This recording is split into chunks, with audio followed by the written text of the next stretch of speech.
familias. En esta sesión nos corresponde estudiar la práctica 21 que lleva por título Diagnóstico bacteriológico de tuberculosis y micobacteriosis, y cuyo objetivo principal es conocer los fundamentos del diagnóstico de la tuberculosis y de las micobacterias por baciloscopía. Como ya saben, en 1982 Roberto Koch descubrió el agente causal de la tuberculosis, una enfermedad infecciosa prevenible y curable causada por Mycobacterium tuberculosis que se transmite por vía aérea. A la fecha es una importante causa de morbilidad y mortalidad en países en vías de desarrollo, y alrededor de 1 billón de personas han perdido la vida en los últimos 2 siglos a causa de la tuberculosis.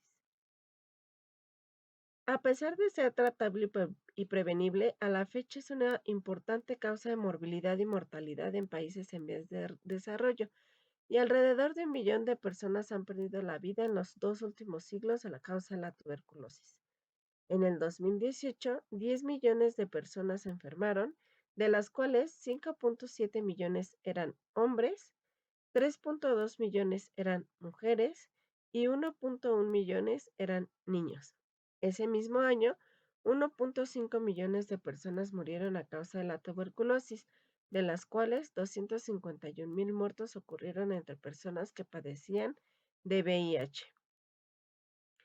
En el 2015, el 60% de la carga mundial de nuevas infecciones y muertes por tuberculosis ocurrieron en India, Indonesia, China, Nigeria, Pakistán y Sudáfrica.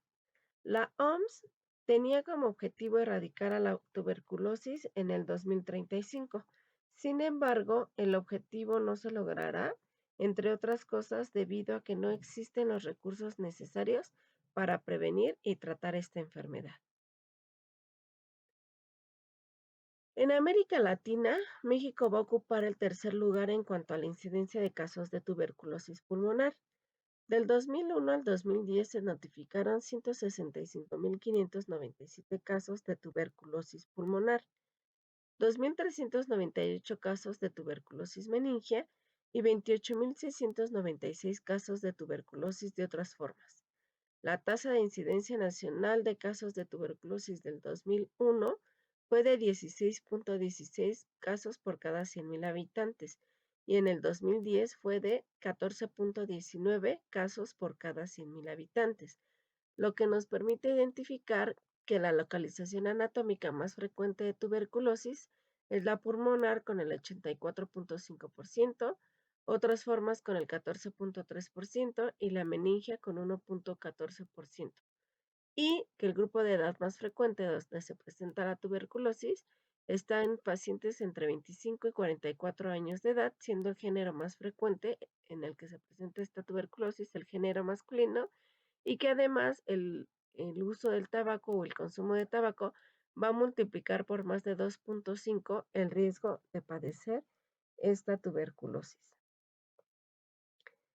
La incidencia de las infecciones producidas por micobacterias no tuberculosis es difícil de establecer, ya que será necesario identificar de manera certera si se trata de una afección micobacteriana y además por qué especie micobacteriana está ocurriendo dicha infección.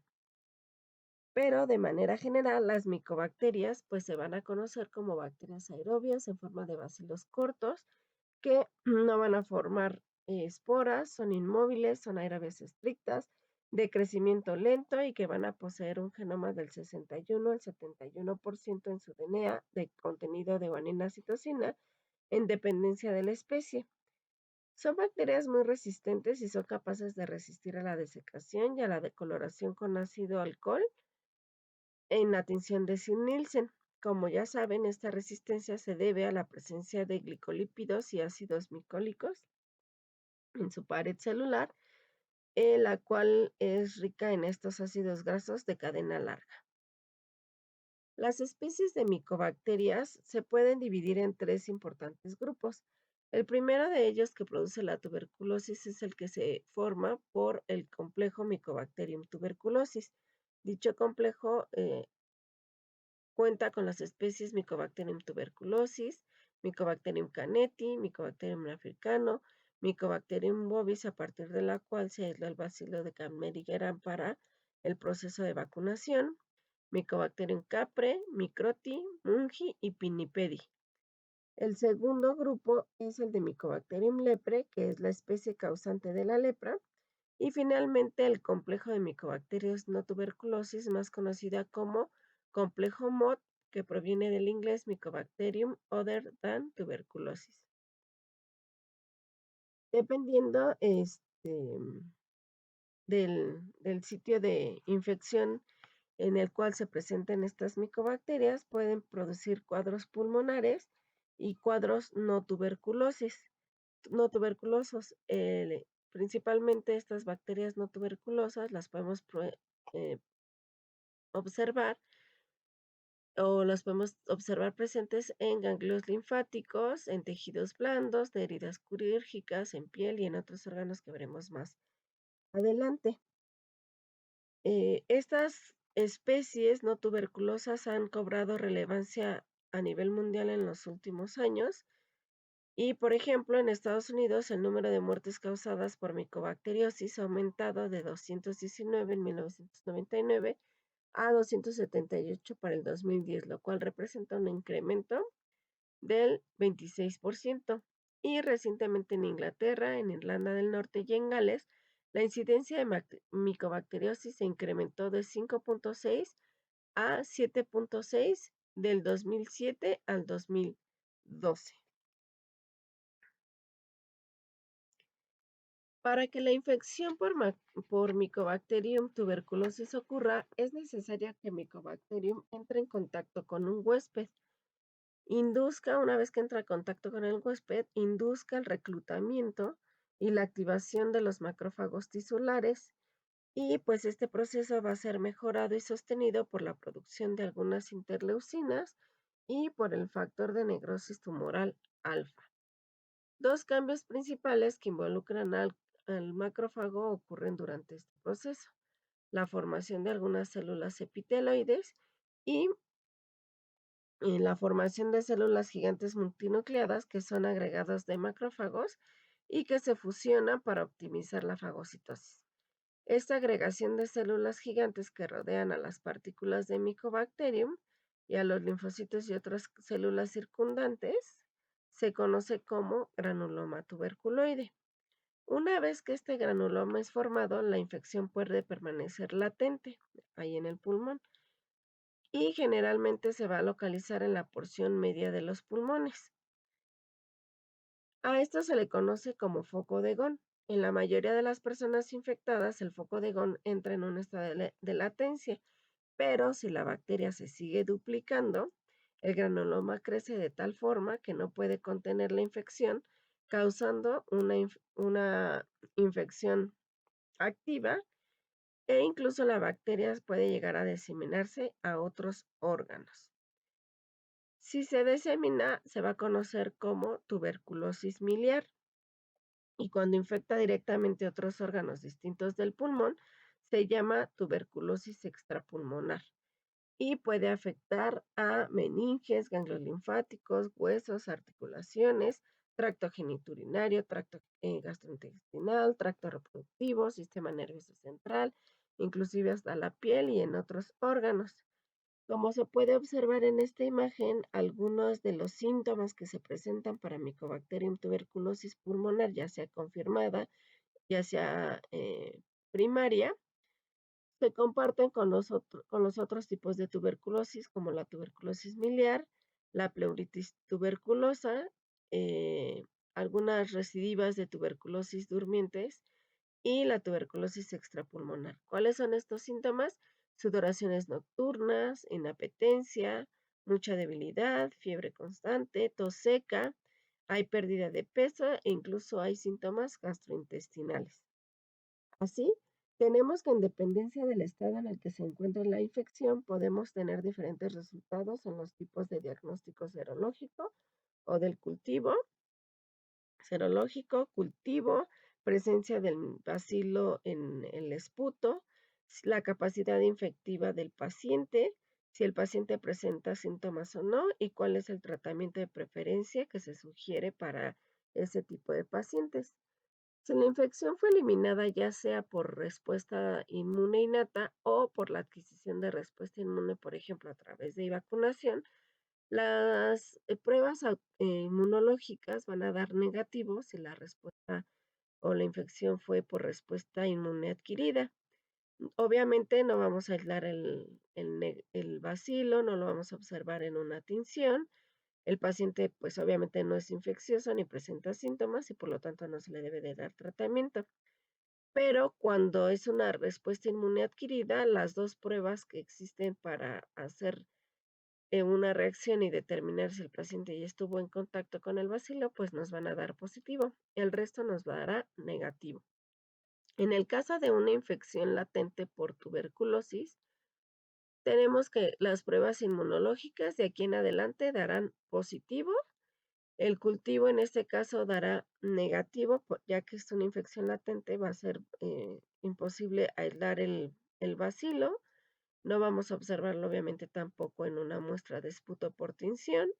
El paciente no es infeccioso, no presenta síntomas, pero sí se le tiene que dar una terapia preventiva. Ahorita vamos a ver cuál es el algoritmo que se sigue para dar esta terapia. En el caso de la tuberculosis sincicial subclínica, perdón, o la tuberculosis activa, ya vimos que van a dar positivas a las pruebas serológicas. El cultivo puede estar intermediamente positivo para el caso de las subclínicas y positivo para una tuberculosis activa. Lo mismo ocurre para la identificación del bacilo en muestras de esputo.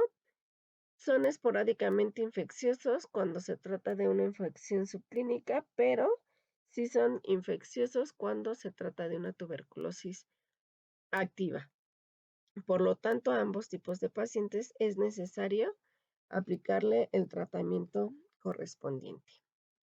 Una de las técnicas más usadas para determinar la serología del paciente es la prueba de PPD, que consiste en una inyección intradérmica con una aguja de calibre de calibre 27, y esta inyección se tiene que aplicar en la cara anterior del antebrazo. Se tienen que aplicar más o menos 2 unidades por 0,1 mililitro de tuberculina de PPD y se tiene que formar una pápula al momento de la inyección de 6 a 10 milímetros de diámetro al momento de ser inyectados estos 0,1 mililitros. Una vez que se inyecta, se esperan 72 horas para realizar una lectura apropiada, en el que se debe de medir únicamente la zona de induración, no toda la zona afectada por el proceso de inyección. Esta lectura requiere mucho expertise e incluso existe un manual publicado por la Secretaría de Salud de cómo se debe realizar una lectura adecuada para determinar el diámetro de la hinchazón en el sitio en el cual se aplicó la tuberculina PPD. Los resultados se van a interpretar de acuerdo con el nivel de riesgo del paciente que se esté presentando, en el que se estén presentando síntomas o en el que se requiere el diagnóstico. Cuando los pacientes son de nivel de riesgo alto debido a algunos tipos de inmunosupresión por VIH-Sida, que hayan tenido un trasplante de órganos, terapia con esteroides, contacto cercano con una persona que tiene tuberculosis activa o que presentaron algún cambio en una radiografía de tórax que pareciera ser una tuberculosis pasada, 5 milímetros de diámetro de induración o de hinchazón son suficientes para considerar la prueba positiva. Cuando se observan diámetros superiores o iguales a 10 milímetros de diámetro, estas deben de ser consideradas positivas en pacientes con un riesgo intermedio, que hayan presentado un examen negativo los últimos 2 años, que sean pacientes diabéticos, trabajadores de la salud, que consuman drogas inyectables, que sean inmigrantes que se han trasladado desde un país con alta tasa de tuberculosis en los 5 años. En menores de 4 años también se considera positivo una induración mayor o igual a 10 milímetros, o en pacientes que tengan vivido en grupo como prisiones, asilos de ancianos y refugios. Y pues finalmente en pacientes con nivel bajo de infección, con 5 minutos o más de hinchazón firme en el sitio, son indicios de alguna reacción positiva. Una de las desventajas de esta prueba es que va a depender de varios factores, entre los que se encuentran el individuo per se, la tuberculina, el método de administración y la lectura. En cuanto al individuo, pues se tiene que puede tratarse de pacientes que aparentemente den positivos, pero porque han sido vacunados con la vacuna de Calmedigeral. Que haya sufrido alguna infección por micobacterias ambientales oportunistas, que sean individuos no sensibilizados a Mycobacterium tuberculosis, pero que recibieron transfusiones sanguíneas en personas sensibilizadas. En el caso de lo que corresponde a la tuberculina, es importante que el que la administre la haya mantenido en las condiciones óptimas de conservación, que en realidad se haya preparado a la concentración adecuada a la que se debe de suministrar y pues obviamente en cuanto al método de administración es que en realidad se ponga el punto 1, que se ponga intradérmico, que la lesión en la que se ponga no tenga previamente un daño físico en el antebrazo, para lo cual se tiene que aplicar en el otro brazo y que la persona, además, que haga la lectura, pues esté capacitada en hacer lecturas verdaderas positivas y no lecturas verdaderas que sean falsos positivos, porque no se está llevando una adecuada medición del proceso de induración. Una vez realizada esta prueba de tuberculina, pues es necesario seguir un algoritmo diagnóstico. Si la prueba de tuberculina da negativa, entonces puede ser que el individuo se encuentre en un estado inmunocompetente y por lo tanto no esté infectado. Si se encuentra negativa, pero se trata de pacientes inmunodeprimidos y niños, que serían como pacientes de alto y intermedio riesgo, se le tiene que aplicar otra segunda prueba, que es la prueba del interferón gamma. Si esta prueba del interferón gamma da negativo, pues el paciente no está infectado, pero si da positivo, el paciente puede estar infectado. Si la prueba de tuberculina dio positiva, pero el paciente contaba con la vacuna antituberculosa, se debe de confirmar que sea un verdadero positivo con la prueba de interferón gamma. Y si el paciente da positivo, y no tenía una previa vacunación antituberculosa, pues directamente se considera como un paciente infectado. Otra prueba serológica es la prueba del interferón gamma, la cual puede efectuarse por métodos comerciales como el T-Spot TB o el Quantiferon TB en tubo. Existen ya varias versiones de este Quantiferon. Independientemente de cuál de los dos se utilice, pues ya existen diferentes generaciones, por ejemplo, del Quantiferon TB, aprobada por la FDA en el 2001 más o menos, que fue como de las primeras que salió. Este método detectaba la liberación de interferón gamma en respuesta a PPD.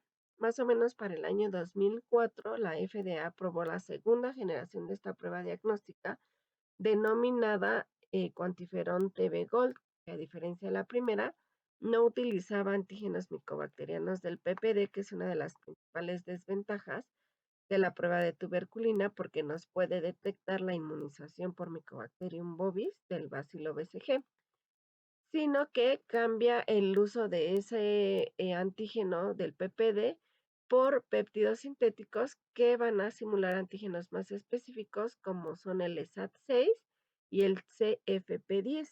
Estos antígenos también son utilizados o empleados en la prueba de TB-Spot-TB. En ambas técnicas se utiliza el mismo antígeno para hacer la reacción. Ambas moléculas van a estar codificadas en la región RD1 del genoma de Mycobacterium tuberculosis y pues van a incrementar significativamente la especificidad con respecto a la prueba de PPD. Dichos antígenos van a estar ausentes en Mycobacterium bovis y en la mayoría de micobacterias MOD, es decir, las no tuberculosas, excepto para Mycobacterium kansasi, Mycobacterium marino y Mycobacterium sulgai. En la actualidad, pues ya se está comercializando una tercera generación de esta prueba que se denomina QuantiFERON TB Gold Plus en tubo, que incorpora un tercer antígeno bacteriano denominado el TB7.7 y pues aquí la ventaja es que para cada una de estas pruebas pues se le va a extraer directamente la sangre al paciente. Una vez extraído estos sangre al paciente junto con los controles respectivos, estos se deben de agitar más o menos 10 veces. Se deben incubar 37 grados centígrados 24 horas para que ocurra la reacción del antígeno con el anticuerpo presente en el suero. Se centrifugan, se separa el suero y se hace una serie de diluciones y llenado en una placa de lisa que después se va a leer en un lector de lisa, se manda la señal y pues ya se da el resultado mediante el título que generó el uso de estos antígenos, bueno, de esta reacción antígeno-anticuerpo. Para el caso del TB Spot, pues los resultados a la lectura se van a dar por el número de dots que se observen por campo observado al microscopio. Así tenemos que existen diferentes criterios de interpretación en dependencia de cuál de los dos métodos se esté utilizando. Y pues en el caso del TB Spot TB, cada spot pues se va a leer en la plaquita y pues si se observan más de 8, entre 8 o mayor a 8 bandas, pues se va a considerar como positivo. De 5, 6 o 7 manchas se va a decir que el paciente está como intermedio o es probable que padezca la infección por tuberculosis. Y en el caso de menor a 5 manchas, pues significa que hay una probabilidad incierta de la infección de Mycobacterium tuberculosis. Para el caso del QuantiFERON TB Gold Plus en tubo, aquí sí se da una concentración del interferón gamma en número de unidades por mililitro y en dependencia de las unidades por mililitro que se den comparado con el control nulo que se utiliza en la prueba, es el resultado que se va a dar igual positivo, negativo o intermedio, en dependencia de los resultados que se observen. Una vez que se conocen los síntomas, que se conocen los resultados del interferón gamma y del PPD, pues se va a seguir el algoritmo de tratamiento. Si estos resultados son negativos, pues no se indica tratamiento y si son positivos, pues se pide la evaluación de la radiografía del tórax. Si la radiografía de tórax da normal, entonces pues es un candidato a tratamiento, pero de tuberculosis latente. Más adelante hablaremos cuál es el tratamiento para tuberculosis latente. Y si la radiografía de tórax está normal, pues es necesario evaluar el caso para determinar si se trata de una tuberculosis activa. Por ejemplo, cuando se trata de una tuberculosis pulmonar y es un sintomático respiratorio, pues se le va a pedir una muestra de expectoración. Esa muestra de expectoración va a pasar por el proceso de baciloscopía mediante la tinción de Ziehl-Neelsen y si da positiva se reporta. Si da negativa, pues se maneja como alta sospecha de tuberculosis y se tiene que pasar al proceso del cultivo. Si el cultivo da negativo, se reporta como negativo, pero si el cultivo da positivo, se tiene que hacer la identificación del cultivo por pruebas enzimáticas o por pruebas de PCR y se reporta si pertenece al Mycobacterium tuberculosis o al complejo MOD. Si el cultivo y además se debe de realizar la prueba de farmacosensibilidad y se reporta esta sensibilidad o resistencia. Si se trata de una tuberculosis extrapulmonar, incluso en algunos casos de Mycobacterium de tuberculosis pulmonares, por ejemplo en niños, se tiene que, el caso sospechoso de tuberculosis extrapulmonar va a presentar sintomatología del tipo tuberculosis. Hay varias enfermedades que presentan sintomatologías parecidas. Se debe de obtener la muestra en dependencia del tipo de tuberculosis o del sitio donde se sospeche que se está causando la infección. Entre estas se encuentran el líquido cefalorraquídeo, líquido pleural, líquido cítico, lavado gástrico, bronquial, orina, biopsia, etcétera. Más adelante las veremos con mayor detenimiento. Y a partir de esta muestra se va a hacer la baciloscopía, excepto para orina, mediante la tinción de Sil-Nielsen. Si da positivo o negativo, pues se reporta el resultado. Pero además se debe de realizar el cultivo. Si el cultivo da negativo, se debe de reportar, y si da positivo, igualmente se tiene que hacer la identificación mediante cualquiera de las técnicas. Se dice qué microorganismo es el que se está identificando, así como su prueba de farmacoresistencia, el cual también debe de ser reportada.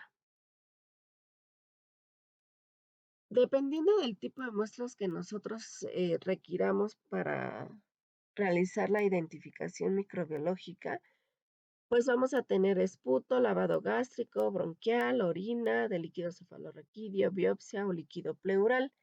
El número de muestras que se requieran van a estar en dependencia del tipo de muestra que se necesite, así como el volumen requerido. La mayoría de ellas, excepto el esputo y la orina, se tienen que obtener por el personal médico y bajo las características que el paciente requiera. En el caso del esputo y de la orina, el paciente la recolecta con las instrucciones pertinentes. El envase que se debe de utilizar casi para cualquiera de las muestras debe ser un envase desechable con tapa de rosca que cierre herméticamente y que sea transparente para que se pueda evaluar las características de la muestra. Porque muchas veces, por ejemplo, para el caso de esputo, lo que se entrega es saliva. En el caso de muestras estériles como líquido cefalorraquídeo, algunas biopsias, líquido pleural y pericárdico, sí se debe de emplear un frasco estéril que también sea desechable, de taparroscas, cierre hermético y transparente. Estas muestras pueden pasar por un proceso de conservación en dependencia del tipo de muestra. Sin embargo, lo preferente es que las muestras se procesen de inmediato. De esta manera se limita un poco el uso de aditivos que pudieran dar falsos negativos al momento de procesar nuestra muestra. Dentro de estas muestras, la muestra más usada es la muestra de esputo o expectoración. Esta muestra de expectoración tiene que venir en serie de 3 muestras. La primera de ellas debe de obtenerse cuando se identifique al paciente sintomático respiratorio. La segunda debe de obtenerse al despertar a la mañana siguiente. Y la tercera se debe de obtener cuando se entrega la segunda. Esto es de manera preferencial, ¿no? ¿Cómo se debe de obtener la muestra? Al paciente se le debe de decir que se obtenga después de un esfuerzo de tos, el cual se puede inducir inspirando profundamente y expirando vigorosamente. Este paso se debe de repetir 3 veces y en la cuarta vez se debe de inspirar profundamente y cuando se expire vigorosamente se debe de toser para obtener material bronquial y pues preferentemente la muestra debe ser mucopurulenta de aproximadamente de 3 a 5 mililitros. Si la primera vez la muestra es de saliva, esta se debe de procesar, pero se le debe de solicitar al paciente que la muestra siguiente debe de ser de mejor calidad. Así podemos obtener diferentes tipos de muestras como mucopurulenta, sanguinolenta, mucosa o incluso saliva. Por eso es importante el uso de un recipiente transparente para que nosotros podamos definir la calidad de la muestra. Para realizar el frotis de esta muestra es necesario cumplir con las medidas de seguridad pertinente. Cada muestra debe de llevar una lámina, se debe usar una lámina por muestra. No se deben de colocar obviamente extendidos de más de una muestra por lámina. Si las muestras estuvieron en movimiento, estas se deben de dejar reposar más o menos 20 minutos antes de poder abrirlos para evitar aerosoles. Se debe de tomar la muestra y el la laminilla se debe de colocar por detrás del mechero, de manera que la llama quede entre el operador y el frasco. Así, la flama protegerá al operador de posibles formaciones de aerosoles al abrir el frasco. Una vez destapado el cuidado con mucho, una vez destapado el envase con mucho cuidado, se debe de utilizar un aplicador de madera y se debe de partir en dos, tratando de que las puntas queden más o menos ásperas. Y se deben de tomar una parte con ambas manos, una en cada una, entre el pulgar y el índice. Y con los dos extremos irregulares de estos aplicadores se deben de seleccionar partículas densas o purulentas de la muestra de esputo. Esta muestra, se debe de enrollar en una o 2 partes del aplicador con ayuda de la otra parte del aplicador. Si la muestra contiene varias porciones mucopurulentas, debe de tratar de mezclarse con movimientos muy suaves del palillo y luego tomar una porción de la mezcla. Si solo hay partículas pequeñas purulentas, pues basta con escoger 3 o más y mezclarlas en el mismo portaobjetos para homogeneizarlas. La experiencia en la selección de partículas purulentas de la muestra es uno de los pasos más importantes para aumentar la probabilidad de identificar los casos de tuberculosis mediante baciloscopía directa de esputo. Una vez que se tienen estas partículas seleccionadas sobre objetos, se deben de extender con el aplicador empleando movimientos muy suaves y circulares, tratando de dispersarla en forma homogénea en el centro de la lámina, como ustedes ya saben hacer un frotis de buena calidad, ¿no? Dibujando un círculo, una bola más o menos de 2 centímetros de largo por 1 a 2 de ancho, sin llegar a los bordes de la lámina para evitar que el operador se contamine al manipularla. Deben de verificar que el extendido tenga un grosor homogéneo y adecuado, ya que si es demasiado fino se debe o se podría producir un resultado falso negativo. Y si es muy grueso, el material se puede desprender durante la coloración y puede caer en la tarja. O puede resultar muy difícil la visualización de los bacilos debajo de una capa muy gruesa del moco que se puso sobre el frotis. Los extendidos deben de ser teñidos de inmediato, ya que algunos bacilos pueden permanecer vivos después de ser fijados con calor y se inactivan hasta que se incorpora la fucsina. Por eso es importante teñirlos de inmediato. Una vez que se hace el extendido, pues se debe de dejar el soporte sobre la mesa para que se seque a temperatura ambiente, ya que como saben, el extendido no debe ser calentado a la llama mientras esté húmedo, pues el calor va a alterar la estructura de la pared de los bacilos y por lo tanto su tinción. Y pues además pueden generarse aerosoles. En lo que esto ocurre, se deben de desechar los aplicadores empleados en un frasco que contenga hipoclorito de sodio al 1%, y este frasco pues debe de ir al autoclave directamente a un proceso de incineración.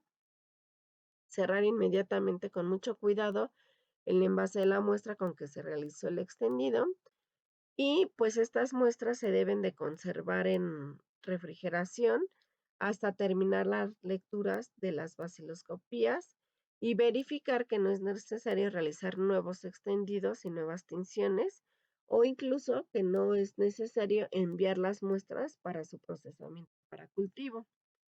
Una vez que se terminan de fijar los frotis, se debe de limpiar la superficie con hipoclorito de sodio para desinfectarla y todas esas metizas que ustedes ya deben de dominar a la perfección. Ya que se tiene el frotis, ahora sí vamos a proceder a la técnica de Sil-Nielsen que ustedes conocen.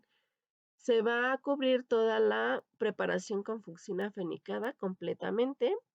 Se va a calentar suavemente a lo largo del extendido hasta la emisión de vapores por 5 minutos. Una vez transcurrido ese tiempo, se deja enfriar un momento, se enjuaga suavemente con agua, se hace el proceso de decoloración con alcohol ácido al 3% volumen por 1 minuto o más o menos 2 minutos en caso de ser necesario. Se lava con agua y se tiñe con azul de metileno entre 1 a 2 minutos, dependiendo de de cómo esté preparado este azul de metileno. Es importante realizar un correcto frotis y una correcta tinción para la lectura de vaciloscopía, ya que de lo contrario se pueden reportar falsos negativos al momento de realizar la lectura. Por ejemplo, aquí vemos unas tinciones bien realizadas y unas tinciones deficientes, en las que, por ejemplo, no podemos alcanzar a ver si estos son bacilos teñidos o es parte de colorante precipitado o qué está ocurriendo de esa manera, ¿no? Además, como pueden observar aquí, en el extendido también observamos otras células como leucocitos, lo cual nos dice que es un campo útil al momento de realizar nuestra lectura de vaciloscopía, la cual se realiza en zigzag, leyendo hasta un total de 100 campos. Conforme se va pasando de un campo a otro, es importante ir contando el número de bacilos presentes en ese campo. Una vez contados, se debe de anotar el número de bacilos que se cuenta en el campo 1, en el campo 2, en el 3, en el 10, 11, 12 y así sucesivamente hasta completar 100 campos diferentes.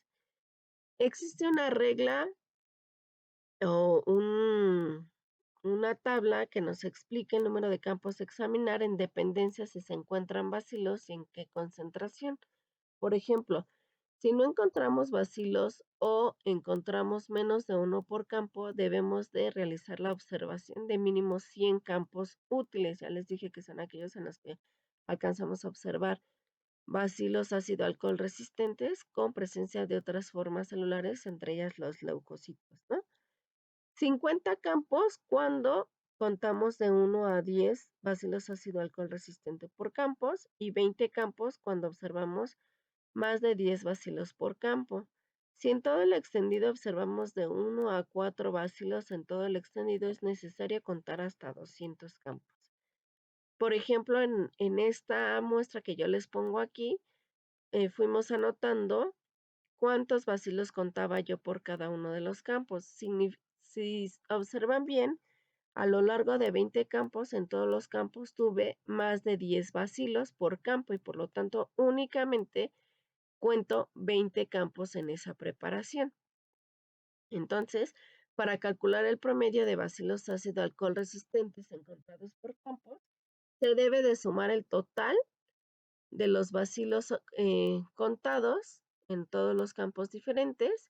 Una vez que se suman, esto se debe de dividir entre el total de campos contados para determinar un promedio de bacilos que se encuentran en nuestra muestra. Y entonces, si no se encuentran bacilos ácidos alcohol resistentes en los 100 campos, se reporta como una muestra negativa. Si se observan de 1 a 9 en 100 campos, se deben de reportar el número exacto de bacilos en 100 campos. Si se observan de 10 a 99 en 100 campos, se da como positivo una cruz, de 1 a 10 en 50 se dan como positivo dos cruces y más de 10 por 20 campos se reportan como positivo tres cruces. En este caso, como obtuvimos más de 10 bacilos por 20 campos, pues nuestra muestra sería una muestra positiva con tres cruces. Como ya establecimos, una vez realizada la baciloscopía, se debe reportar, pero de acuerdo con la norma oficial mexicana 006-SSA2-2013 para la prevención y control de la tuberculosis, la confirmación de la presencia de Mycobacterium tuberculosis se lleva a cabo mediante bacteriología, principalmente baciloscopía, cultivo, pruebas moleculares y mediante el cultivo de fragmento de tejidos, fluidos, secreciones de órganos de pacientes con manifestaciones clínicas, la radiología, los datos epidemiológicos compatibles con esta enfermedad. Y entonces toda muestra de tejido o órgano para el examen histopatológico, además de someterse a este estudio, una fracción se debe de enviar al servicio de bacteriología para el aislamiento e identificación de Mycobacterium tuberculosis mediante el cultivo. La técnica más común para realizar este cultivo se conoce como método de Petrov. Existen algunas otras e incluso algunas modificaciones del método de Petrov, pero en el tomo 2 de la OPS del 2008 describen esta muestra como una de las principales a estudiar o a realizar. Obviamente, pues el proceso se va a realizar de acuerdo con las medidas de seguridad establecidas en el Manual para el Diagnóstico Bacteriológico de la Tuberculosis. Y una vez establecidas estas medidas, se deben de tomar 2 mililitros de muestras y se deben de mezclar con 2 mililitros de hidróxido de sodio al 4%. Estas se deben de agitar en vórtex por 20 segundos, se dejan actuar 5 minutos, se incuban 37 grados centígrados por 15 minutos, se centrifugan a 3000 gravedades por 15 minutos en condiciones de refrigeración. Se debe de dejar reposar 5 minutos para evitar aerosoles y una vez que pasa ese tiempo se debe de eliminar el sobrenadante en un dispositivo a prueba de salpicaduras con fenol al 5%. Una vez realizado esto, se debe neutralizar el sedimento con ácido clorhídrico 1 normal gota a gota hasta que ocurra un mire de color antes de sembrar. Ya inactivada la muestra, se debe de tomar con una pipeta el producto neutralizado y se debe sembrar por goteo, más o menos de 6 a 8 gotas en cada tubo, dejando impregnada toda la superficie del medio de cultivo. Esto se puede hacer de una vez por duplicado para hacer las pruebas de fotocromogenicidad. Del resto del sedimento neutralizado que quede en la pipeta, se debe de hacer un frotis para determinar si en esa muestra van bacilos ácido alcohol resistente. Una vez sembrado y cerrado el tubo, estos se deben de llevar a incubar y estos tubos se incuban de manera inclinada. Y se debe de estar realizando la observación del cultivo a los 2, a los 3 y a los 7 días, después cada semana, durante 8 semanas consecutivas. Si hay crecimiento, se presenta con crecimiento los primeros 3 días, quiere decir que hubo contaminación de nuestros tubos. Si se presenta crecimiento a los 7 días, es decir, en la primera semana, quiere decir que lo más probable es que se trate de alguna de las especies de Mycobacteria de crecimiento rápido. Y si ocurre después de los 7 días hasta las 8 semanas, pues puede tratarse de cualquiera de las especies de complejo de Mycobacterium tuberculosis.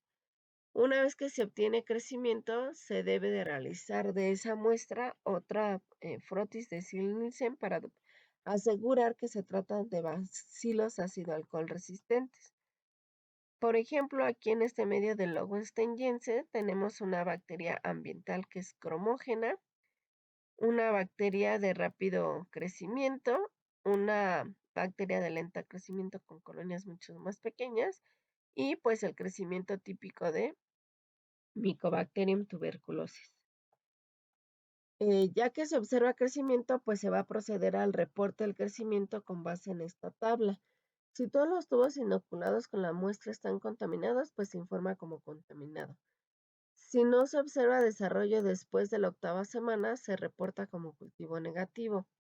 Si hay entre 1 y 9 colonias en el total de los medios sembrados, se tiene que reportar el número de colonias exactas observadas en el tubo. Si hay de 20 a 200 colonias, se reporta como positivo una cruz, más de 100 dos cruces y colonias incontables hasta 3 cruces. Una vez crecido la micobacteria, pues se tienen que realizar las pruebas bioquímicas que se estudiaron en la práctica 5, así como los estudios de fotocromogenicidad y velocidad de crecimiento. Y pues ya sabemos que existen micobacterias de crecimiento lento y crecimiento rápido. Y dentro de las crecimiento lento podemos tener bacterias fotocromógenas que producen pigmentos amarillos por exposición a la luz, las escotocromógenas que desarrollan un pigmento amarillo brillante en la luz y en la oscuridad, y las no cromógenas que no van a producir ningún pigmento. Para cada una de estas les muestro aquí ejemplos de bacterias que pertenecen a cualquiera de estos grupos. Además de las pruebas bioquímicas, actualmente existen métodos automatizados que cuentan con sensores de desarrollo, ya sea por algún método florimétrico, radiométrico o barométrico. Ejemplos de estos equipos son el MGIT 960 que contiene o que se monta